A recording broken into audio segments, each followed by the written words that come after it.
Okay, we are live. Welcome everyone. It is 3 o'clock Eastern time. We said we would begin now, and so we will. We're going to give everyone a minute to begin, or we have to begin. We're going to give everyone a minute to join us. I can see the room starting to populate. I'm so glad you're with us. This is the ID webinar on building young-ish adult community in a time of COVID-19. And we're not going to go into a great deal of detail about what we're facing right now in the world with the virus. But needless to say, you can be assured that we're praying and thinking and seeking Lord's guidance as to how to navigate these times.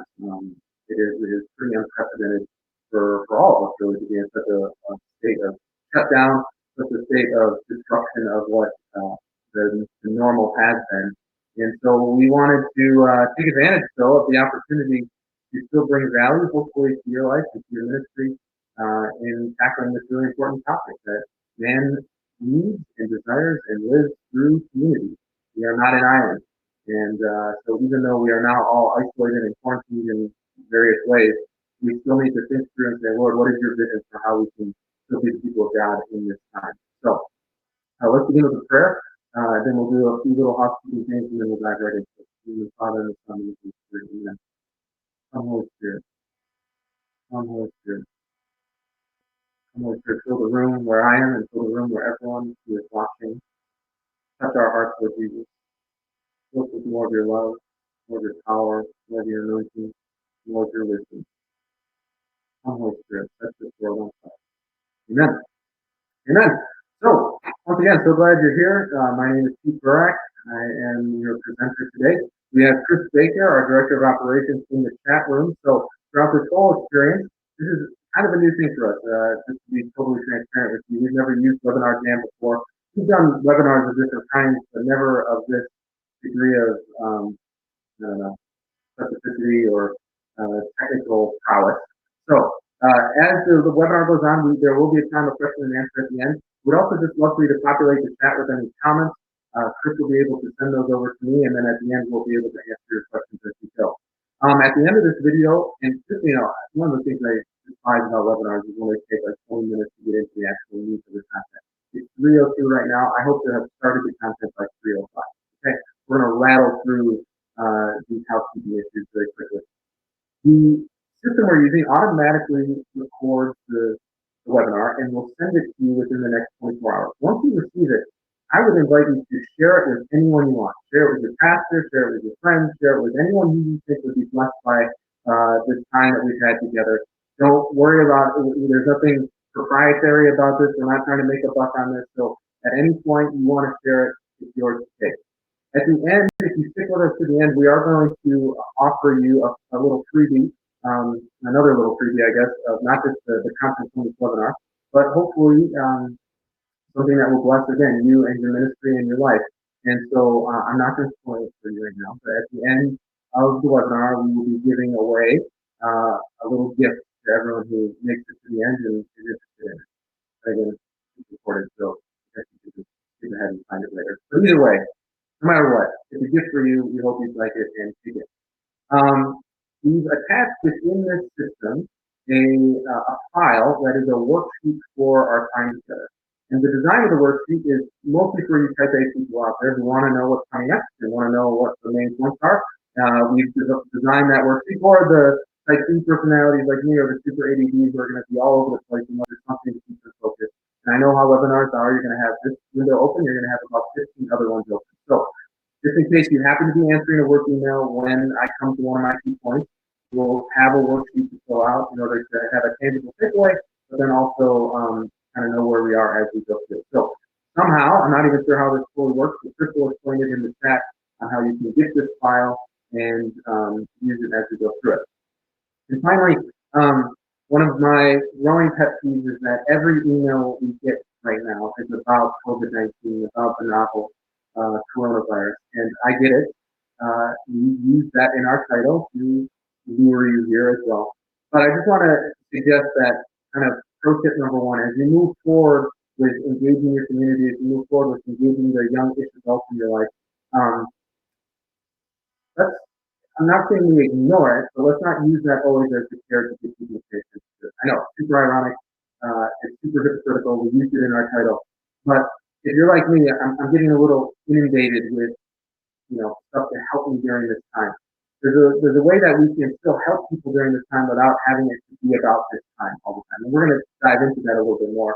Again, I get it. Like I'm calling the kettle black right here. We used it in the title. But pro tip number one is not every email, not every header, not every subject line has to include Corona or COVID-19. So anyway, let's dive into this now. Start with the story. So I just heard about this. There's a chapter we're working with ID. Not even fully a chapter yet. We're just starting to develop the leadership team. And our chapter coordinator, Jenny, was telling us that in this community, one of the members of the leadership team was having a hard day. As you can imagine, a lot of us have been having hard days in these times. There's a lot going on, and she was struggling. And there's often one or two options when you're struggling. Either you internalize it, kind of take it into a dark space within you and let it fester, or you bring it into the light. Right? You bring it into the light and you invite your friends and your family and those who love you to, if not necessarily solve the problem, but at least sit with it and with you and kind of help you understand what's going on. She, I think correctly, brought the fact that she was struggling, she was feeling a little lonely, she was feeling a little scared to the light of a couple of her team members. And here's this time we're in quarantine, and her team members, who are a relatively brand new team, they've been journeying together for a relatively short amount of time, but they've been trying to share life together, they've been trying to pray together, they've been trying to, be there for each other. And she brings this up, and their response is three of them jumped on a Zoom call with her, invited her into a Zoom call, and digitally prayed with her, right?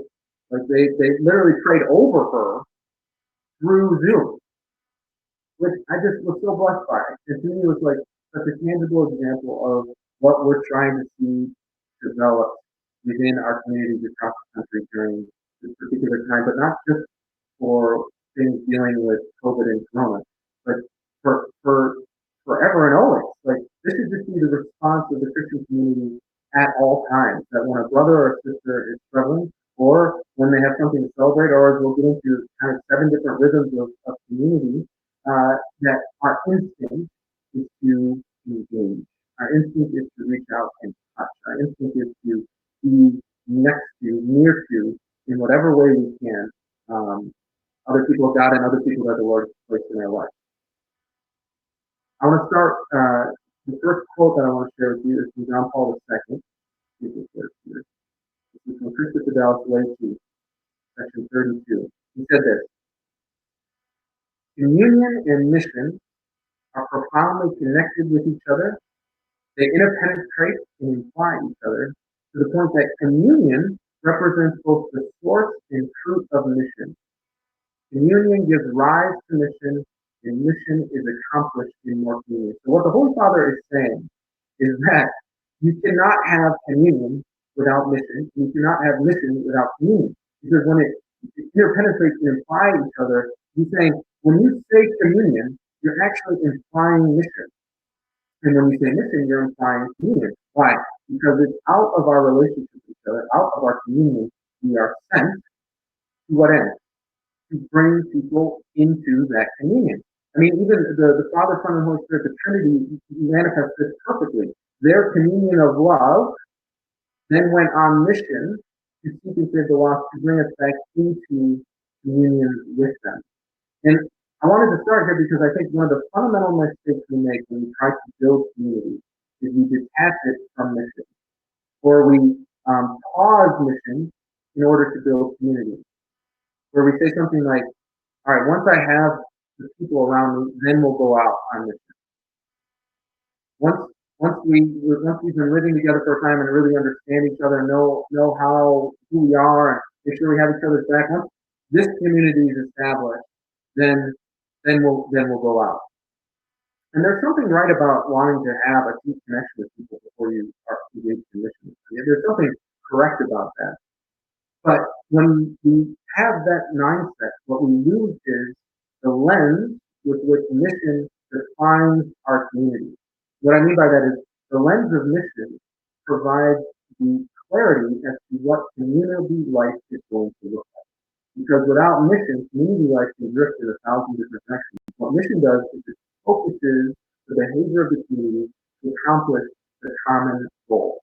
If you don't have a common goal for a community, there's going to be 1,000 different roads that potentially lead to this very nebulous, very undefined existence. Why do we exist? Well, I don't know. We're just together. That's not compelling. That doesn't keep people unified. It doesn't keep people going in the same direction.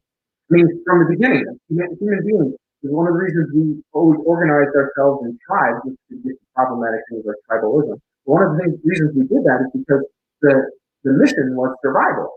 All right, we need to survive. Let's band together. Now, you have a role to play, you have a role to play, you have a role to play. And if we all do it together, then we survive. The Christian community is no different. If we detach Christian community from Christian mission, to who are the people to whom we are sent? Okay, what is Christ's mission for me? What is Christ's mission for us? If we define that, we will end up finding a people to deal with. The example I like to give is if you've ever been on a mission trip, you've experienced this. So we take young adults to Mexico City every January, and hopefully this summer we're going to be rolling out a new mission, still the same place, but for our people in July. And one of the things we found is at the beginning of the week, often with a group of strangers, we don't know each other at all. The only reason we're there is we're all there to serve the poor. We're all there to serve the people in these garbage dumps, living in these garbage dumps outside the city. By the end of the week, gosh, you're ready to run through a brick wall. These are your family. These are people. You feel so united with them. In the course of a week, you went from kind of like, yeah, to like all in. And what was it? It was the mission. Defining the mission helps define the community. So that, as we talk about this, as we get into our tips here, the three big picture tips and the three very practical tips, just keep in mind that whenever you hear me say community, I want you to think mission. And whenever we say mission, I want you to think community. That one of the first things you should do when you're thinking about building community is to say, what is our mission? What is God calling us to go accomplish? And even if there's a season of time where it doesn't look like you're tangibly accomplishing that mission because you're just investing on people, that looks different if there's still an end in mind. There's a reason why we come together. Okay? So let's dive into three big tips or three big picture tips on how to build community during this time. I'll have a moment when there's another kids to drink. But you know what? In a live talk, people drink. So get over it. Okay. First one, big picture tips. So these are not super practical. These are more like 60,000 foot view of what is still, even in a time of isolation and quarantine, even in a time of distress and confusion, these are still necessary that we need to be striving for. These are ideals to be pursued even in the midst of this. So the first one is, first big picture tip, I kind of cheated, I can find these two things. But community requires empathy and honor. Empathy and honor. Now, maybe more than ever, in times of crisis, for us to be able to empathize and really seek to understand and live with and walk in the trials and tribulations of our neighbor. And recognize that empathy is not just a state of mind, but it's kind of the disposition of the heart that leads to action. So empathy is not just, oh, isn't it sad that these people are suffering? Empathy is movement to how can I help them? How can I walk with them? How can I better understand them? And how can I serve them in that room? And so empathy looking right now could be the donation of money, the donation of blood, the donation of food. Empathy right now could be calling that grandmother that you know is going to just chew your ear off for 45 minutes about this thing, that, and the other thing. Why aren't you married? Why don't you have a baby yet? Blah, blah, blah, blah, blah, blah. And, grandma's got all the things she wants to talk about. Empathy could be recognizing that actually I know she's lonely, and because I love her, I'm going to kind of walk into that wounding with her. The other angle of empathy that I think is very important during a time when face-to-face communication is difficult is assuming the best of people, especially in the written word. There's so many times you're going to get an email or text or something that, depending on your state of mind, you may read the text from what you think they're saying in the tone with which they're saying it. reality, it could be a completely different tone. And if we're trying to understand the other, if we're trying to empathize with where the other is coming from, we begin from a posture of assuming goodwill and seeking clarity before reacting with perceived fault, perceived disrespect, perceived shortness, perceived impatience. I mean, we've all been there, right? Where we get that text and we're like, oh my God, somebody's really mad at me. And they're not mad, they just accidentally put a period instead of an exclamation point at the end, whatever it is. So in a time when face-to-face communication is limited, empathy is huge for us, just assuming the good of the other. Second flip side of that is honor. It's not really flip side. The other angle of this I want to say is honor. That in a time of isolation, in a time when people feel not seen, one of the best ways to help people get over that hump of feeling alone is by honoring people, by looking looking for any excuse to affirm and honor the good and the true and the beautiful in others.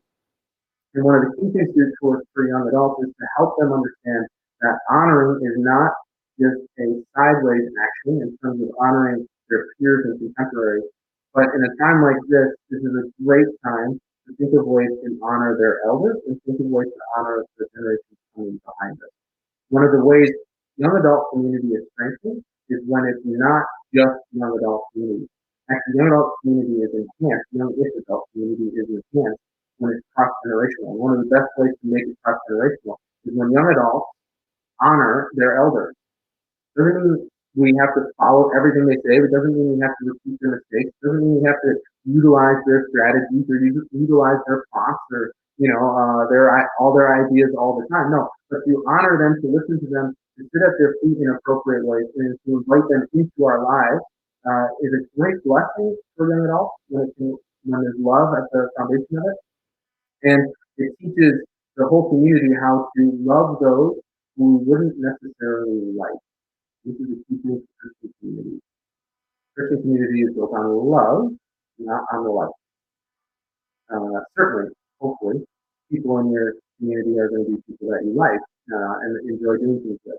But the great call of Jesus is to go deeper than just superficial common interests and find a core relationship built in love that transcends whether or not these would be the people you would choose to hang out with all the time. I'm not saying you shouldn't have your people that love to ride bikes together. I'm not saying you shouldn't have your football guys to get together on all these things. That should still be part of the Christian community. You certainly still need friends that are just, kind of unique friends to you. A Christian community values love above life. And a lot of the ways you get over that, you kind of get past that superficial life thing is by honoring and recognizing the good in the other and calling it out and speaking it out. So, first big picture tip, empathy and honor. The second big picture tip is actually 7 quick points, and we put together this worksheet relatively quickly, and I recognize that there probably should be 7 points for you to fill in. So I'm going to say them very slowly. Hopefully you can write them all on the line, and then you can take away or something and fill in the notes somewhere else. So the 7 rhythms of community that every community should be striving for to live these rhythms together in both structured or inorganic ways, planned, and organic ways. A healthy community, and again, we're going to talk about how this would look like in this current time. But one of the reasons I'm framing these 7 rhythms in the big picture without a ton of specific comments is because this is where each community needs to innovate. This is where each community needs to think, what is a blessing? And this is a great question to ask when you're trying to build community. What would be a blessing to my people? What would be a blessing to another people? Because another way to think about this is, as your community thinks about how to go on mission together, one way to frame what the life of that community should look like is what would be perceived as a blessing from the people we're trying to be. Okay? And so these 7 rhythms can be both seen from the lens of kind of the inner circle. How are we going to live these rhythms together as just our community? And then how are we going to live these rhythms together to reach the people who are there? Both of these factors play in. And again, they need to be both in organized and structured. They need in programmatic ways, but then organic, spontaneous, kind of human, continuity things. So 7 rhythms. First one is celebration. Second is bearing burdens. Third is confession of sin. I'm going to go back to these. Fourth is hospitality. Fifth is food, like breaking bread, like eating. Sixth is prayer and worship. And seven is generosity. Okay, so let's go back into it. Celebration. Sounds pretty obvious. Parties, birthdays, any types of celebrations you want. Happy hours. A lot of people are doing digital happy hours right now. It seems like it's going pretty well. Maybe to make it spice it up a little bit, everyone tries to make the same cocktail, or everyone makes a different cocktail and shares how it's going. Even in birthdays right now, how you build community, you send birthday cards, you send text messages, you send a video, or you send everybody sends a video to one person and puts them all together and sends the video to that person whose birthday it is to celebrate their birthday. Bearing burdens. This is a time when, again, in order to bear each other's burdens, we have to know what those burdens are. So the community has to commit to bringing their burdens into the light. But this was the story of Saginaw. I'm having a tough day. Can you help me? Yes, let's pray together.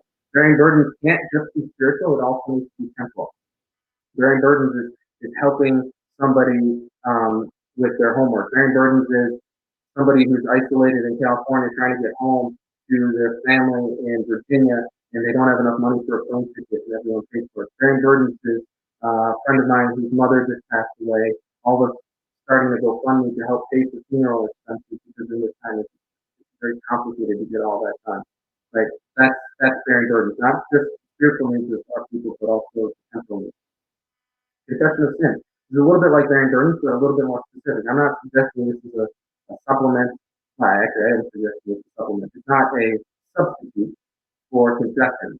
Obviously, the sacrament of confession is still vitally important for a spiritual life. But to have people who really know you, who know what's going on in your life, I call it like having a no BS club. A couple people in your life who you really trust, who know as much as deep as you can go, and whether that's a spiritual director and a good friend, but you really do need some people in your life, your spouse included, but even still, having another person beyond your spouse is critical in teaching people how to do that. And this can still happen, right? So my BS buddy, or no BS buddy, is a guy named Connor. He lives in Minnesota. We've been living the rhythm of life of digital accountability for years and years and years now. It works really well. Sometimes it's on FaceTime, sometimes it's just a phone call, sometimes it's just a text. So we hold each other accountable to the ideals and the standards that we have proclaimed we want to live by. Hospitality, right? Opening up your home. Now, obviously, this is a little different, but one of the ways hospitality can look right now is through vulnerability and transparency. You can be actually hospitable in your space when not everything is curated, not everything that you post is perfectly defined, not every time you do a Zoom call, the house is perfect. You can be hospitable by actually inviting people into your mess, inviting people into the challenge that is the time right now. Food, obviously breaking bread, that one's a little bit slow right now. But again, the other day we had dinner with my mom. She's in quarantine right now. We put her on the Zoom call and we all ate together. Was it the same? No. Was it somewhat of a poor substitute to it? Yes. Because her cooking was fantastic. And we were having like mac and cheese or something. It's still pretty good. But my point is, you can still, even in these times, figure out creative ways to have the experience, albeit lessons of breaking bread together. Prayer and worship. We'll get into that one of my practical tips, but absolutely, we're doing something with ID daily. Every day on Instagram, we proclaim the readings for the day, we read them out loud, and then we give a short reflection. If you want to invite us to pray with us, there's so many different features on all the different social platforms to solicit prayer intention. But better than all the social things, this is where just personal touch is huge. To be able to call somebody and say, hey, I'm praying for you. Is there anything specific you can do for that? One of my jobs within ideas is to fundraise, right? And to bring in people who believe in what we're doing and want to support. I've just been texting all of our supporters saying, hey, we're praying for you. Is there anything specific you can pray for? And it's been so cool to see people respond, so grateful, and it's actually the people of God strengthening each other. And if you actually pray in a mystical way, we are being more united. This cannot be overlooked. That I think sometimes we pay lip service to prayer, especially in times that we go, oh, I should pray more, or I should do this. And we say things like, well, The sacrifices we're making now will bear fruit later, or the grace is going to be poured out in mysterious ways. If we pray now, it will unite us more down the road. And I think we say that because we believe it, and we know we're supposed to believe it. But then, at least if I'm being honest, a lot of times I don't live as if I believe that. I don't always approach my prayer time like, no, this is actually maybe the most important thing I can do for my community is to actually spend time with Jesus, talking to Him about that. That the greatest gift I can give them is not my face on a screen asking what I can pray for. It's to be on my knees, praying to them, fasting for them, worshiping for them, listening to the voice of God for them. And if everybody's doing that, we all truly are blessed. Because if we're all in this season of appreciation to say, but it's true. If we're all looking at Jesus, if we're all pursuing Him, where do we end up? We end up in that. And this is why the Holy Sacrifice and Mass is so critical. Because it is the highest expression of our community. Holy communion. One table, one Lord, one meal, one bread, one cup, one body, all together in worship of our God.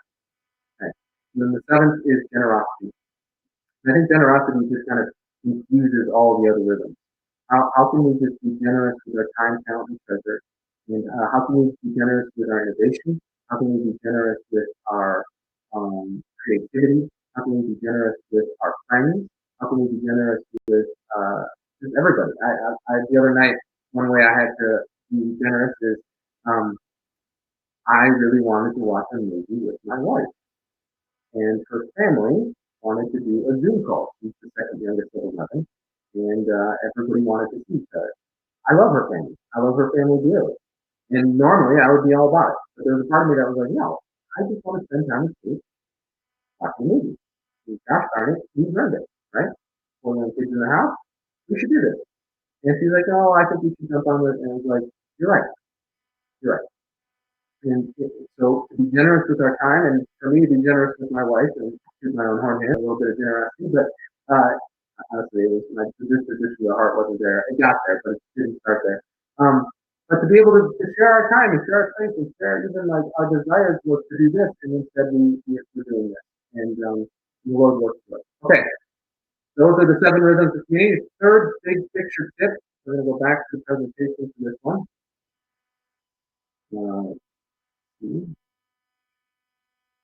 Is recognizing that the Lord often uses times of pruning and abiding in order to ultimately then go bear fruit. The quote at the bottom says, we are meant to work from our rest, and the part that got a little cut off on this is instead of resting from our work. So to work from our rest, not rest from the work. So you see in the semicircle, in the middle there, this arrow, see if I can see this arrow? This arrow is kind of like the pendulum of our time. Okay? It swings back and forth. Sometimes the Lord is calling us to abide in Him, and sometimes He is calling us to go and bear fruit. And so the rhythm of abiding and bearing fruit is as we swing towards bearing fruit, we're growing, and as we swing back towards abiding, we're being pruned and being able to do more and more with the Lord. There's no question that part of this time is a time for us to abide. And one of the reasons we can approach it with great confidence is because we know that it will swing back and He'll ask us to bear fruit. And sometimes the pendulum is kind of swinging really quickly. You think you're kind of in a season of abiding, and all of a sudden it swings fast into bearing fruit because the Lord gives you insight and inspiration of people in your life to work with. And just so you know, we stole these shapes from a ministry called 3DM, and Mike Green. He's got a whole bunch of them, and he just found this to be particularly compelling. So in our life as disciples, there are seasons of abiding and seasons of bearing fruit, or even moments of abiding and moments of bearing fruit. In an ideal way, you would kind of be resting in the middle and then letting the Spirit swing you both directions as the opportunities arise. And so the reason I wanted to show you this is abiding is not a passive action. Abiding is a work of God. When the Lord calls us to abide with Him, He's actually pruning us and eliminating things from us that are not part of his design for us, so that when he sends us back out, we can be more faithful in the mission. And so our communities, ironically, can actually be strengthened in this time of separation if we see this as a season of abiding, but not so much a season of abiding that we're not ever looking for how the Lord is calling us to fruit. The season of abiding so that we can then be ready to go bear fruit in the next time. Okay? All right. So those are the three big picture tips: empathy and honor, the 7 rhythms of community, and the semi-circle. Okay, now, 3 very practical tips. Okay? And these are as practical as I'm capable of. So bear with me. I'm a big picture guy, I'm a vision guy, and practical is not always my forte. So I do my best. And also, one caveat, uh, I'm not claiming that these are only going to blow your mind. Okay, I'm not gonna stand here and be like, let's sit here and be like, these 3 tips, you're never gonna heard of this before. These are the 3 tips that I personally have done and am doing and seeing through. One of the core values of ID is what we call authentic discipleship, which is we only give what we live. The only thing we want to talk about are things we are living ourselves. And so these 3 tips, while not earth shattering, are in fact part of Super Acts life. And so I thought I'd share. Okay, first one.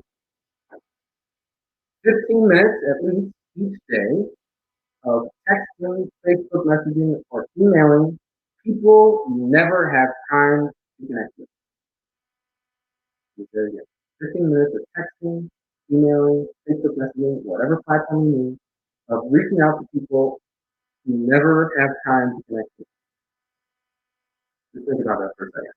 How many people do we have in our contact list, right, that are in there that we know that are of some, importance to us, and we never ever talk? How many Facebook friends do we have that are you don't even know? So I'm not suggesting necessarily you have to reach out to total strangers. I mean, you could, that'd be fun. But there are so many people, high school friends, college friends, coworkers, cousins, aunts, uncles, grandparents, neighbors, you name it. There's people that we have curated their information over the years, and we've had some sort of social connection to them, and yet we never really have time to talk to them because life is busy, right? And normally we've got a core group of people we have to relate to, and adding to that number is maybe not even true. Well, now we have time, and now we have availability. So if it takes even 15 minutes before you turn that Disney Plus on, 15 minutes before you hear the sweet chords from Moana, text, Facebook message, whatever you need to do of people that you don't normally really reach out to, the people you don't normally have time for. And if you're curious as to how to do this, I would say spend a minute and think about the one connection point with those people and just include that in the text. So hey, Jimmy, how are you doing? I know it's been a while, but I was just thinking about the other day. I was just thinking about, not to say the other day, but I was just thinking about our, AAU basketball back in the day and that time when don't you be bunch. Hope you're doing well. Just see what happens. See what happens. So first very practical tip, 15 minutes every day of texting or messaging people you don't normally have time for. It sounds really hard, but you can get it. The second one is create communal challenges. So this is not like a new concept, right? That people do little weight loss challenges or fitness challenges or any number of challenges, baking challenges, reading challenges, book clubs, things like that. But there is something about competition that really brings people together. So just this past winter and fall, a couple buddies of mine and Chris, who works with us, decided to do something we were calling the Herschel. So there's a former football player named Herschel Walker who is known as this crazy fitness guru guy. But basically, when he was growing up, he didn't have access to a gym, so he would just do obscene amount of push-ups, sit-ups, and pull-ups every day. Make an obscene amount. We decided, like, well, let's do a challenge of who can do the most, like who can do 1,000 push-ups, 1,000 sit-ups, and 1,000 pull-ups the fastest. So we set it all up on Google Sheets and invited some guys to go into it, and I got destroyed. Chris is an animal, and so is the guys Steve, they're insane. And I actually, honestly, my ADD kicked in, and I kind of lost interest because it was like 3 exercises. But I was in it. We started the community. We had a big celebration at the end. The guys who won bought drinks, or the guys who lost had to buy drinks for the guys who won, and it was all really good. And this was all, other than Chris and I, everyone else was living in different parts. Actually, they were international, west of Canada. And we decided to do it again, and we did a team of Americans versus a team of Canadians. And it was so fun. Like, again, I lost interest pretty early on because I just was feeling like insecure about my abilities and also just the exercising gallows was competitive for me. But it really did unite us. And now we have a team at Renewal Ministries. A bunch of us are in a fitness challenge again during this Corona time. And it's been really exciting. We're just getting started, but you can see everybody's talking trash a little bit. And there's just a way that people are unified around, again, a common rhythm of both a celebration, but then also a challenge, certainly bearing each other's burdens in this time. And the challenges that I would recommend are like, I think a fitness one is really great, but then also a prayer and fasting challenge. Inviting people to really commit to something that hurts a little bit. And fitness hurts a little bit, but fasting definitely hurts a little bit. And one of the things I think we have to recognize as young adults is if we serve everything up to them on a silver platter, if it's too easy, they'll actually lose interest. And you have to invite at least a little skin in the game. You have to call out a little bit more commitment than they're comfortable, a little bit more sacrifice, a little bit more of a investment on their part. Because otherwise, again, they'll just kind of drift into the next thing. Something that is free is not always fruitful. I'm not saying that it can't be fruitful, but free in the broader sense. If there's no demands on me, whether it's time, talent, or treasure, something could be free monetarily, but very not free in terms of my time. Something could be free of give as much time as you want, but not free monetarily. Being free as a broader concept and trying to avoid something that has no demands on their time, no demands on their wallet, and no demands on their talent, mean that they're not that committed to you will not be focused. Okay? So, first one, 15 minutes of testing. Second one, create challenges. And the third one is go to mass together. And I know we can't right now in the way that we're accustomed to, but last Sunday we watched Father Mike Schmitz's live stream along with about 45 other thousand people at the same time. But also my mom was watching at the same time. And that week, I didn't think about it, but I should have. We should have set up my wife's computer and had her in the room with us. But what was interesting, even though we weren't in the room together, she watched and participated in the same mass as she did. And what that allowed for was a really beautiful discussion about the meeting and about his homily, about what the Lord did. It was a common experience. It was interesting. It was a little bit like, before analogy, but it was a little bit like watching a show together. My wife loves This Is Us, and for a while there, a couple of her girlfriends were coming over every Tuesday night to watch This Is Us, which was great because I'm not a fan of it. And so it allowed me to not have to be there because she was watching it with her friends. And they come together, it's an event, they watch it, they discuss it, they're thinking about it, they're texting about it, they can't wait for it to happen.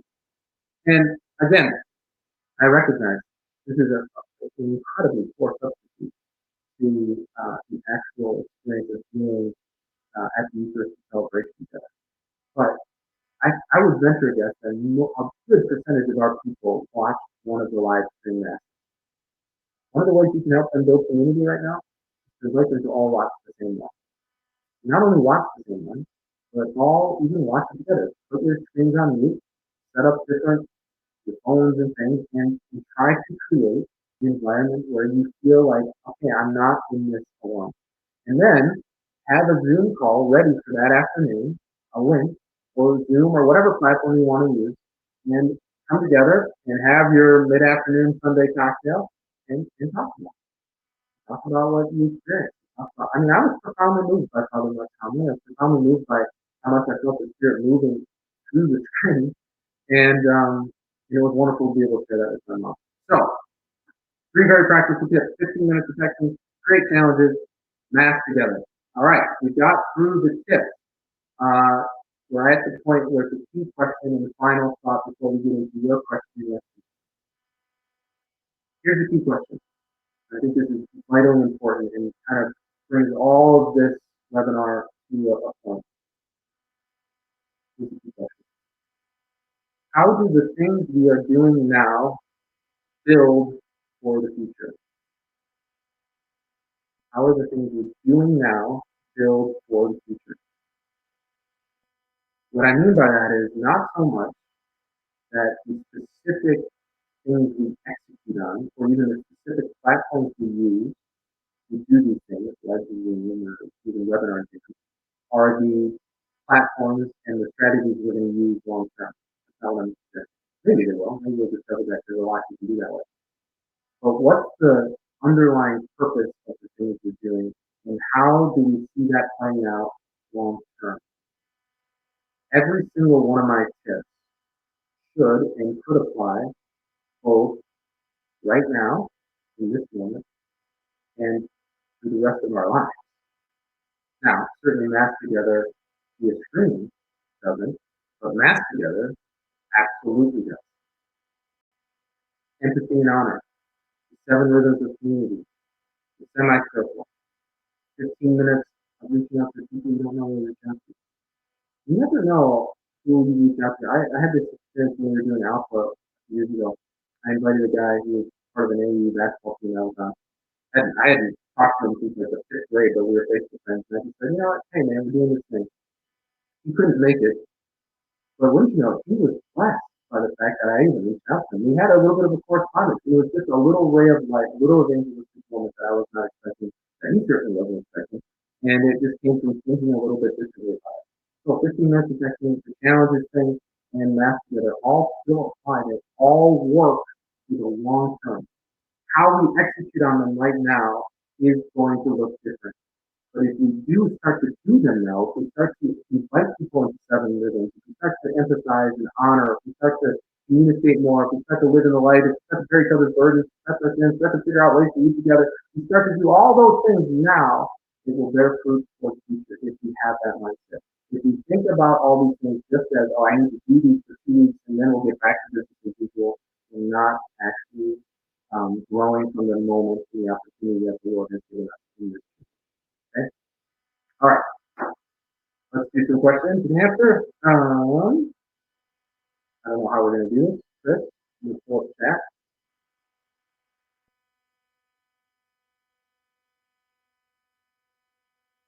Okay.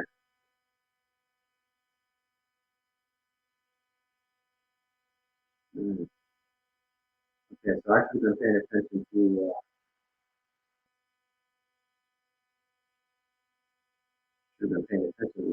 this chat.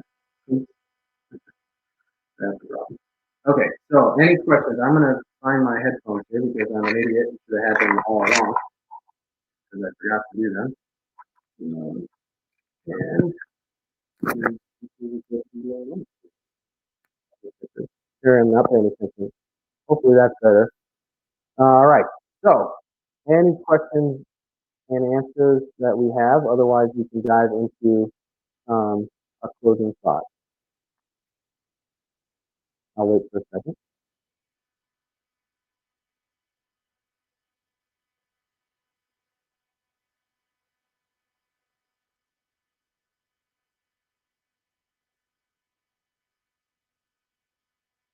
Okay. Any questions?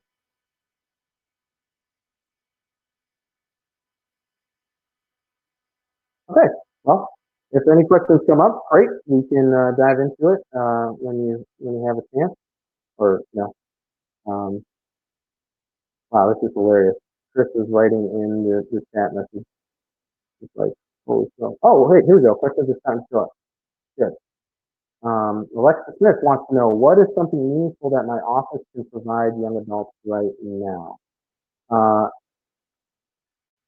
Yes. So good question.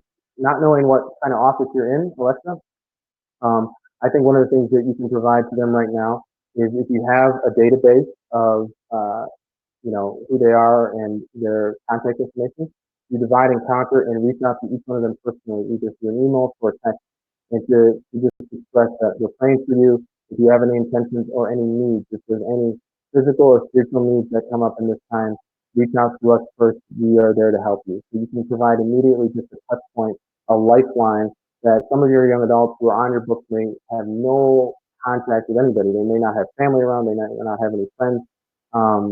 So I would say start with just simply reaching out to them. Okay.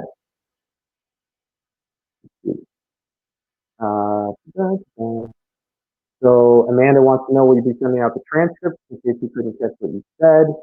Uh, Hopefully, yeah, we can figure out a way to get that to you, or at least the recorded video will come out, Amanda, as soon as this is done within the next round. Edward Watson wants to know how to forge meaningful connections with young adults. So when it comes to actually connecting with young adults, my primary tip, my number one tip without question is, is to ask questions. Ask lots of questions. Ask more questions than you've ever asked before in your life, because most young adults, especially if you're an older person, experience from older generations a lot of telling them what to do and how to do it, and not a lot of why. And a lot of young adults don't feel like people genuinely want to know what's going on inside them. They just, when people kind of enter into relationships with them, they either want something from them or they want to change them and make them kind of their pet project. So by asking questions, what you're doing is you're demonstrating, I want to understand you before I give you my opinion on things.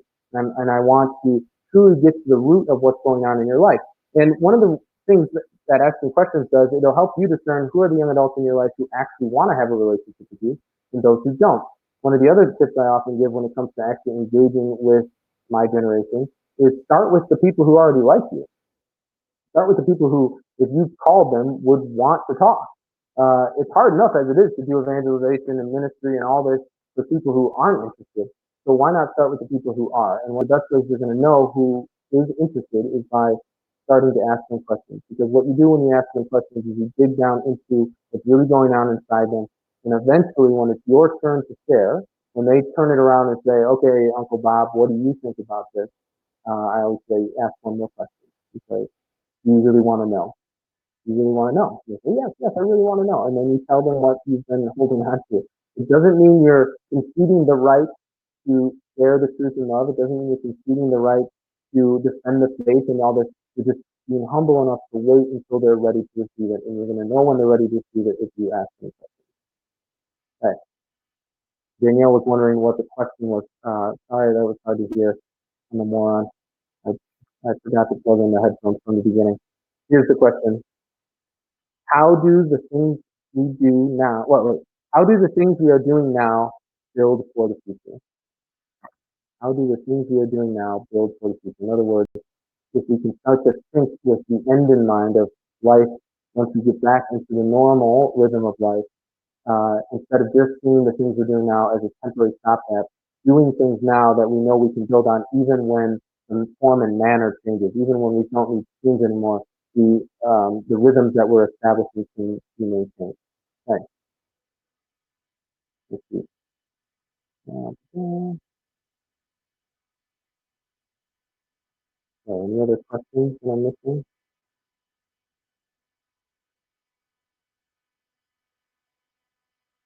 Good. Okay.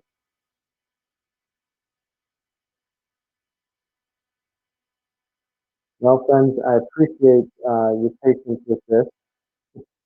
It wouldn't be an ID thing if we didn't have at least a little bit of technical difficulty, usually user error on our part. So thank you for hanging in there. Hopefully the recorded version will have a little better quality audio. So let's dive into our closing thought here, and then we'll do the giveaway. So here's the closing thought.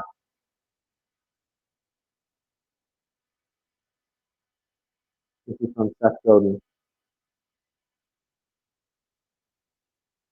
The answer, and he's talking about the challenge right now, and the challenge is connecting with each other. The answer might be showing up to do the difficult work of connection, of caring, and of extending ourselves where it's not expected. One of the things you're going to do, and you should think about doing, is what are ways we can create a wow moment for our people. And what I mean by that, or an oh wow moment. And the reason I picked this quote is not so much the difficult work of connection. Yeah, we got this repairing or extending ourselves. Yeah, yeah. But where it's not expected, one of the things we should think about is what are our young adults and our parent-teaching communities expecting during this time? What are they anticipating?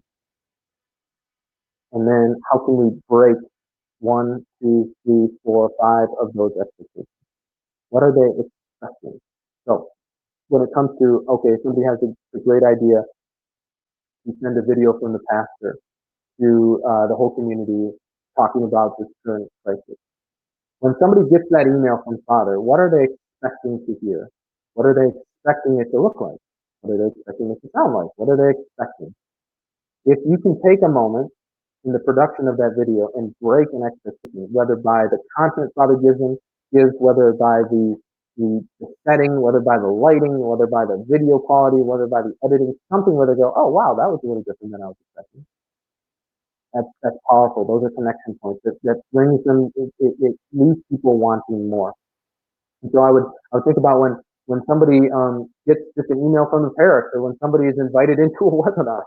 What are they expecting? Part of what we tried to do in this was you were invited into a webinar for this. We tried to break a little bit of expectations by some of the quality, which obviously we failed at, but even by utilizing some of the slides, by having the worksheet, and by coming up with hopefully some insightful tips that weren't just the same old that you could get anywhere else. We tried to break a couple expectations. And so in this moment, part of the challenge is not just how can we connect with people, but how can we connect with them in a way that is not expected. Okay, so that concludes our webinar. What we'd like to be able to do is offer you the chance, if you want, for free, no strings attached at all, to talk with one of our team members. We're saying a 27-minute-ish phone call, more than 25, less than 30. It can be 30, it can be 35. We're not going to put a clock on you.